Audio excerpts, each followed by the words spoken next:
Okay, let's have another one. I'm going to open my water. Yes, sir? You might have already answered this, and I'm sorry if you did. I'm interested in getting into the business, and I was told that for a demo disc, I should like impersonate any voices I know and maybe just read, like, say, a product.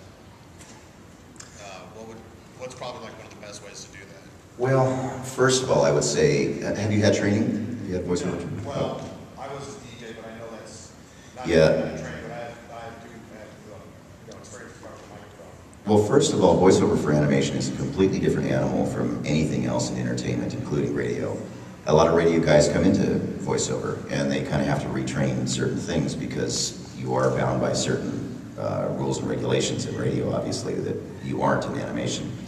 I would get some training before you do anything. Don't waste the money and the time putting together a demo reel if you haven't had some training, because it's, even if it sounds pretty good to you when you're by yourself, you need to get a lot of input from other people, including friends and family and people that you trust.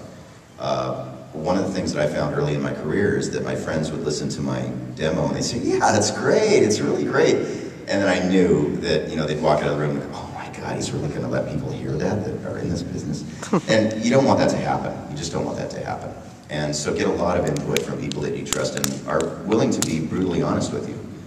And I would say that a good voice teacher and particularly somebody who's well-versed in animation and working in the industry, that's also very important. You need to work with somebody who's actually working in the industry, getting a paycheck for doing what they do.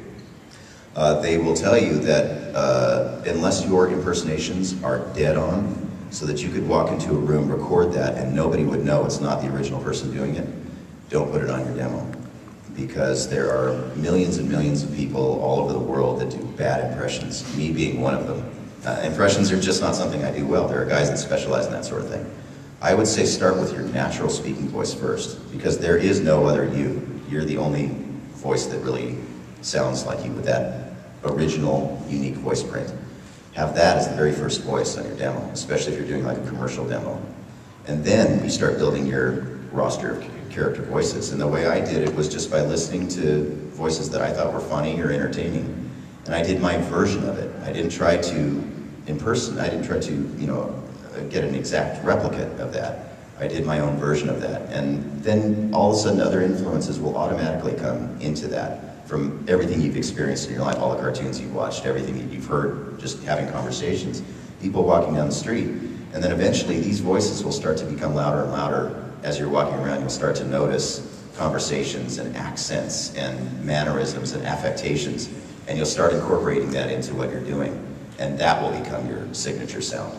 And so that's what I would stress more than anything else, is really start with what your unique sound is and build on that. And that's how you get a career that will have some longevity and you'll be recognized for certain things that only you can do.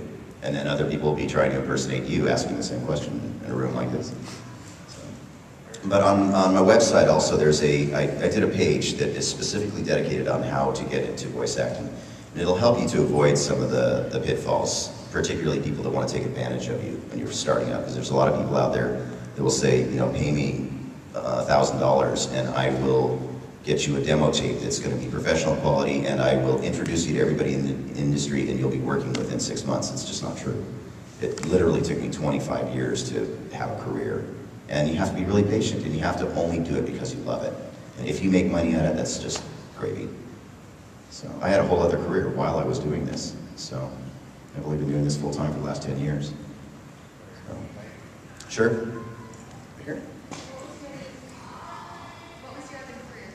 Oh, well, I had a lot of other careers, but the last one I had, I was working for a low-budget sci-fi film company. It was called Full Moon Entertainment. And I started out there as a runner, a driver in the mailroom.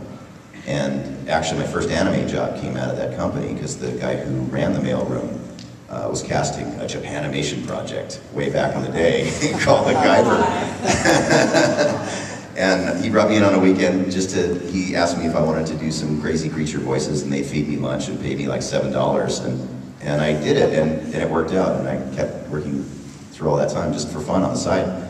But I worked my way up from runner and mailroom assistant all the way up to the head of marketing. And I had a corner office on Hollywood and Vine, and I was an executive. I had people working under me. I would travel to France for the Cannes Film Festival. I mean, it was a pretty cool job. And I was designing all of their ad campaigns. I was in charge of doing their DVD boxes and the posters and a lot of the marketing materials. And it was a really creative position, but it was a company where they didn't have a lot of money and people got hurt a lot that were supplying product, and I just couldn't live in that corporate sort of environment anymore. And it wasn't worth the money after a while. And when I figured I could almost do this and